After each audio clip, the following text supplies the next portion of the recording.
దేశం దేశం అంటే ఎవరికి ప్రేమ ఉండదు, అందరికీ ప్రేమే. దేశం పేరు చెప్తే మనసు ఉప్పొంగుతుంది. అలాంటి దేశమే చిక్కుల్లో పడితే, చిక్కుల్లో పడే పరిస్థితులు కనిపిస్తే మరి మనం ఏం చేయాలి? అయితే దీని మీద మీకు ప్రత్యేక అవగాహన కల్పించడానికి ఇప్పుడే కేంద్ర ప్రభుత్వం దేశంలో యుద్ధం సంభవిస్తే ఆ పరిస్థితులు తలెత్తితే ఎలా ఎదుర్కోవాలి అనే దాని మీద ఒక మాక్ డ్రిల్ చేయడానికి ప్రయత్నిస్తోందని వార్తలు మనకు వినవస్తున్నాయి. మరి అలాంటి సందర్భాల్లో అలాంటి మాక్ డ్రిల్ కానీ, నిజంగా అలాంటి సందర్భం కానీ ఎదురైతే ఎలా ఎదుర్కోవాలి అనే దానిపై ప్రత్యేకంగా మనకు తెలియచేయడానికి ఈరోజు మనం ఒక ప్రత్యేక అతిథితో మీ ముందుకు వస్తున్నాం. Centre for human security studies doctor Ramesh Kanniganti గారు. ఆయన ఫౌండర్ అండ్ ఎగ్జిక్యూటివ్ డైరెక్టర్. అలాగే ఆయన యునైటెడ్ స్టేట్స్లో సెక్యూరిటీ, రక్షణ రంగంలో సెక్యూరిటీ మీద, అలాగే ఇజ్రాయిల్లో కూడా రక్షణ రంగంలో ప్రత్యేకమైన తర్ఫీదు చదివి అలాగే వచ్చి ఆయన ఏంటంటే ఇక్కడ హైదరాబాద్లో ప్రత్యేకమైన ఒక non governmental organisation, NGO organisation నడుపుతూ ఉన్నారు. అయితే ఈ ఎన్జిఓ ఆర్గనైజేషన్ ప్రత్యేకత ఏంటంటే, దీంట్లో ఎన్జిఓ ఆర్గనైజేషన్ ఆల్రెడీ గవర్నమెంట్లో వర్క్ చేసి సుప్రసిద్ధులై తమ చక్కటి ప్రతిభను ప్రజలకు అందించిన ఎంతోమంది ఐఏఎస్ ఐపీఎస్ ఆఫీసర్లు. అంటే ఎలాంటి వాళ్ళు అంటే, ఆ రోజుల్లో హోమ్ సెక్రటరీ తెలుగువాడిగా చేసిన పద్మనాభయ్య గారు లాంటి వాళ్ళు కూడా దీంట్లో సభ్యులు కావడం చాలా గమనార్హం. సో మనం ప్రస్తుతం రమేష్ కన్నిగంటి గారి ఉన్నాము. అయితే రమేష్ కన్నిగంటి గారి గురించి చెప్పడానికి మరొక ప్రత్యేకమైన అంశం ఉంది. రమేష్ కన్నిగంటి గారి చెప్పాలంటే ఆయన కన్నెగంటి హనుమంతు మీరు వినే ఉంటారు. దేశ స్వాతంత్రం కోసం ప్రాణాలు అర్పించి దేశ స్వాతంత్రం కోసం పరితపించిన ఒక గొప్ప మహానుభావుడు. ఆ మహానుభావుడికి వారసత్వంగా మునిమనవుడుగా డాక్టర్ రమేష్ కన్నిగంటి గారు ప్రత్యేకంగా దీని మీద రక్షణ రంగంలో దేశానికి భద్రత కోసం ప్రత్యేకమైన కార్యక్రమాలు చేస్తూ ఈ ఎన్జిఓ ఆర్గనైజేషన్ చేస్తూ ఉన్నారు. సో ప్రస్తుతం ఏంటంటే దేశంలో ఈ మాక్ డ్రిల్ నిర్వహిస్తున్న ఈ సందర్భంలో ఎలాంటి సన్నద్ధత ఉంటుంది, దీనికోసం ఏం చేయాలి, దీనికోసం ప్రజలకు వివరించడం కోసం ఆయనతో మనము ఈ ప్రత్యేకమైన సందర్భాన్ని మనం తీసుకోవడం జరిగింది. నమస్కారం. నమస్తే సార్. నమస్తే రమేష్ గారు. థ్యాంక్ యూ అండి. మా ముత్తాత గారిని, మా great grand father Kanneganti Hanumanthu గారిని స్మరిస్తా ఇది రెండవ భారత స్వతంత్ర సంగ్రామంగా పరిగణించాలి. పాకిస్తాన్లో ఉన్న ఉగ్రవాద సంస్థల్ని, పాక్ ఆక్రమిత కాశ్మీర్లో ఉన్న ఉగ్రవాద సంస్థల్ని కూకిటి వేళ్లతో సహా పెకిలించాలి. This is the time that we have to come together as a country with one nation, one flag, one జెండా అండ్ వన్ ఎజెండా. ఒకటే జెండా, ఒకటే ఎజెండా. 15,000 కిలోమీటర్లు భారతదేశానికి ల్యాండ్ బోర్డర్స్ ఉన్నాయి. 11,098 కిలోమీటర్ల భారతదేశానికి సువిశాల సముద్ర తీర ప్రాంతం ఉంది. 9 కోస్తా రాష్ట్రాల్లో అంటే గుజరాత్, మహారాష్ట్ర, గోవా, కర్ణాటక, కేరళ, తమిళనాడు, ఆంధ్ర, ఒరిస్సా, వెస్ట్ బెంగాల్తో పాటు పాండిచ్చేరి, దామందియు, లక్షద్వీప్, అండమాన్ నికోబార్ ఐలాండ్స్ వీటన్నిటిని మనం కాపాడుకుంటా 15,000 కిలోమీటర్ల మన భారత భూ సరిహద్దులో 3,323 కిలోమీటర్లు ఒక పాకిస్తాన్తోనే మనకి భూ సరిహద్దు ఉంది. అందుట్లో 740 కిలోమీటర్లు లైన్ ఆఫ్ కంట్రోల్ అంటారు, ఎల్ఓసి అంటారు, అది మనకి ఉంది. అది నియంత్రణ రేఖ ఉందండి. ఆ నియంత్రణ రేఖలో యువతల వైపున మనము జమ్మూ కాశ్మీర్, లదాఖ్ అనే ఈ ఏరియాస్ని మనం కాపాడుకుంటా ముఖ్యంగా పాక్ ఆక్రమిత కాశ్మీర్ నుంచి క్రాస్ బోర్డర్ టెర్రరిజం అనే దాన్ని we have to contain, control, eliminate, decimate, sanitise, liquidate. ఇన్ని మాటలు ఎందుకు వాడానంటే మతం అనే పేరుతో మత ఛాందసవాదులుగా మతోన్మాదంతో ఒళ్ళు బలిసి నిండు ప్రాణాలు, అమాయకులైన నిండు ప్రాణాలు, అప్పుడే పెళ్ళైన నవవధువు పారాణి ఆరక ముందలే భర్తని చంపేయటం, ధర్మం పేరడిగి మతం పేరడిగి మట్టు పెడతాం అనేది అది క్షమించరాని నేరం అండి. హ్యూమనిజానికి టెర్రరిజానికి జరుగుతున్న యుద్ధంగా దీన్ని భావించాలి. టెర్రరిజం వైపేమో పాకిస్తాన్ ఉంది, మానవత్వము మానవతావాదం వైపేమో భారత్ ఉంది, అంటే ఇండియా ఉంది. So the fight is not only between India Pakistan, the fight has gone to the level of humanism versus terrorism. India is representing humanism, మానవతావాదం. అవునండి. Never in the history of India sir 15 August 1947లో మనకు స్వతంత్రం వచ్చిన తర్వాత ఇంతవరకు ఈ 77 ఏళ్లలో వేరే దేశం మీద మనం ఎంక్రోచ్మెంట్ చేయటం కానీ, ఎన్లార్జ్మెంట్ చేయటం కానీ, ఎంట్రాప్మెంట్ చేయటం కానీ, వేరే దేశాన్ని బలవంతం చేసి వాళ్ళ యొక్క సరిహద్దులను ఆక్రమించుకోవడం కానీ మనం ఇంతవరకు చేయలేదు. బట్ కాలుదోలేదు. అవునండి. మీరు మీ యొక్క పరిచయ కార్యక్రమంలో నన్ను మీరు చెప్తున్నప్పుడు చాలా చక్కగా వివరించారు. మీరు అది ఎందుకు చెబుతున్నానంటే దేశ రక్షణ విదేశీ వ్యవహారాలు అనేది మనకి ఇప్పుడు మనం మాట్లాడుకుంటున్నప్పుడు ఎలా అయితే ఒక ఆక్సిజన్ అవసరమో మనిషికి బతకటానికి, మనము దేశ రక్షణ దేశ భద్రత మీద 100% దీనికి సిలబస్లో కూడా మీరు బీటెక్ కానీ ఎంటెక్ కానీ ఎంకామ్ కానీ ఎంఎస్సి కానీ మీరేం చదువుతున్నా నాకు సంబంధం లేదు. దేశ రక్షణ దేశ భద్రత విదేశీ వ్యవహారాలు అనేవి ఒక పాఠ్యాంశంగా ఒక సిలబస్గా రూపొందించమని యూనివర్సిటీ గ్రాంట్స్ కమిషన్ రీసెంట్గా నన్ను చైర్మన్గా పెట్టింది. దేశం మొత్తం మీద 5 సభ్యుల్ని సెలెక్ట్ చేస్తే national security studies syllabus draft చేయమని, అందులో ఒకటిగా నన్ను చైర్మన్గా పెడతాము. దట్టు మన కమిటీలో 2 వైస్ ఛాన్సలర్స్ కూడా పెట్టి, కానీ మనకి నాయకత్వ బాధ్యతలు ఇవ్వటం అనేది మన centre for human security studies మానవ రక్షణ అధ్యయన సంస్థకి ఇచ్చిన గౌరవంగా నేను భావిస్తున్నాను. నేను ప్రైమ్ 9 ద్వారా మన 2 తెలుగు రాష్ట్రాల్లో ఉన్న తెలుగు ప్రజలకి మన భారతీయులకి నేను కోరేది ఏంటంటే సివిల్ డిఫెన్స్ మాక్ డ్రిల్ అనే అంశము ఇప్పుడు తెర మీదకి వచ్చి త్రివిధ దళాల అధిపతులకి ప్రధానమంత్రి మోదీ గారు సార్ ఈ లోపల మీరు చెప్పినట్టుగా మనం సివిల్ డ్రిల్ గురించి మాట్లాడదాము. అయితే ఈ లోపల మీరు ఇప్పుడు చెప్పారు చూడండి, ఆల్రెడీ యూజీసీ మీకు ఏంటంటే ఇలాంటి ప్రత్యేకమైన ఐడెంటిఫికేషన్ ఇచ్చి మిమ్మల్ని చైర్మన్ నియమించింది. అలాగే మనకు ఈ మధ్యకాలంలో వార్తలు చూడడం జరిగింది, తెలంగాణ గవర్నమెంట్ కూడా మిమ్మల్ని బీఏ కోసం ప్రత్యేకమైన సిలబస్ పెట్టి దానికోసం మిమ్మల్ని ప్రత్యేకమైన దాంట్లో మీ సిలబస్ విధి విధానాలు రూపొందించమని చెప్పింది అన్నారు. దాని మీద కూడా ఒక చాలా మంచి ప్రశ్న వేశారు సార్, సందర్భానోచితంగా. అంటే the question that you have asked is very well fits in to the context and the text. Telangana రాష్ట్రంలో ఉన్న యువ విద్యార్థులు విద్యార్థినులు కూడా దేశం పట్ల ప్రేమను పెంపొందించడానికి దేశం యొక్క భౌగోళిక రాజకీయ ఆర్థిక సామాజిక సాంస్కృతిక విదేశీ వ్యవహారాలు దౌత్య వ్యవహారాల మీద అంతర్జాతీయ సంబంధాల మీద అవగాహన కల్పించడానికి Telangana council for higher education professor V Balakrishna Reddy గారు, the honourable chairman of Telangana Council for Higher Education has appointed me as an academic consultant to draft syllabus and to start a new course in the state of Telangana in all the universities. Okay, sir. There are 42 universities that will come under, universities or colleges or institutions, whatever you name, that come under Telangana Council for Higher Education.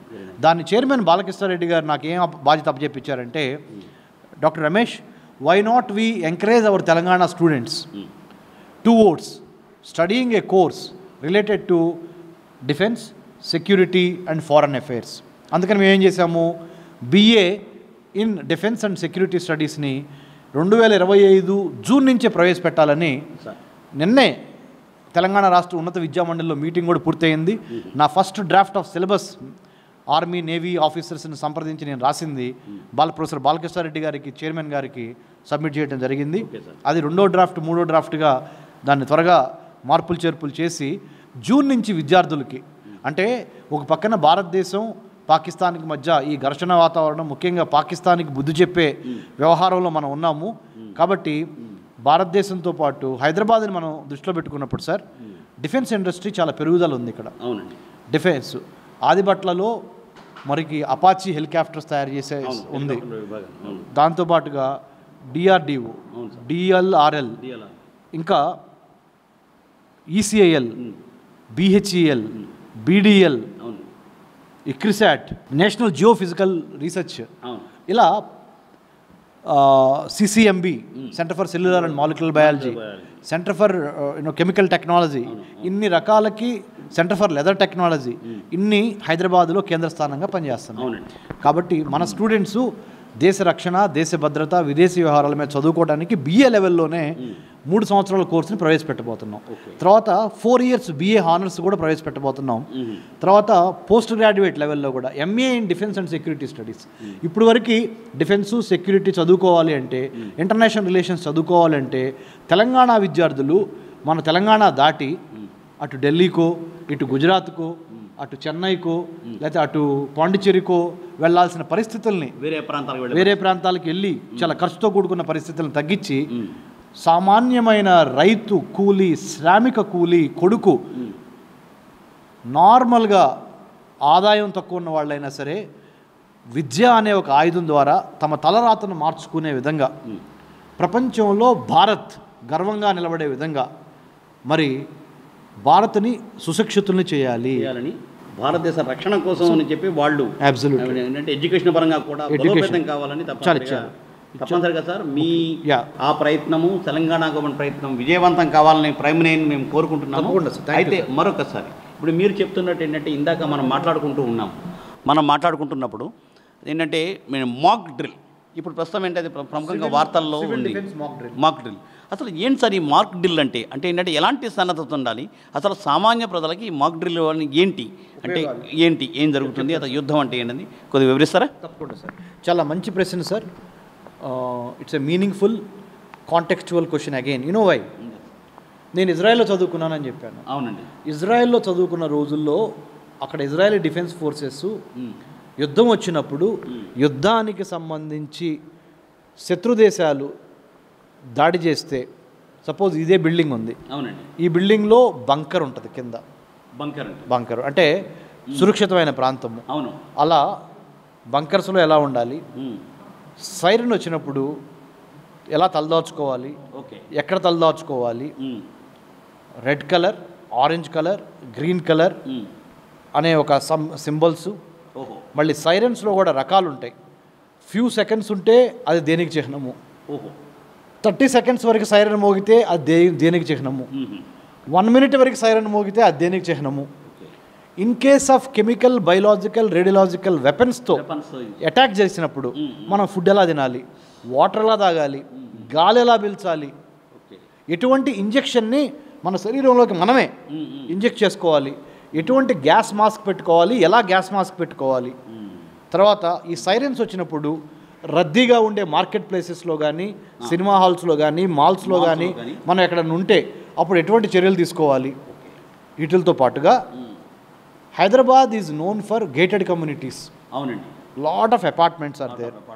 Visakhapatnam, Hyderabad, Tirupati, Nellore, Chittoor, Vijayawada, Ongole, Guntur, మరి తాడేపల్లిగూడెము, భీమవరము, కాకినాడ, ఇవన్నీ ఉన్నాయి. ఇటు కరీంనగరు, ఆదిలాబాదు, ఖమ్మము, నల్గొండ, ఎక్కడ చూసినా మనకి జిల్లా కేంద్రాల్లో కూడా డిజాస్టర్ మేనేజ్మెంట్ రిలీఫ్ కింద ఉపద్రవాలు వచ్చినప్పుడు గవర్నమెంట్ ఏం చెబితే అది చేయాలే కానీ అతి తెలివికి పోయి అతి చేసి వేరే కులాలని, వేరే మతాలని, వాళ్ళని వీళ్ళని ఇబ్బంది పెట్టకుండా సింపుల్గా ప్రభుత్వం ఏం చెప్తే అది తూచా తప్పకుండా పాటిస్తే తద్వారా తమ ప్రాణాలను కాపాడుకుంటా పక్కన వాళ్ళ ప్రాణాలు కాపాడి ఆస్తుల రక్షణ, ప్రాణరక్షణ.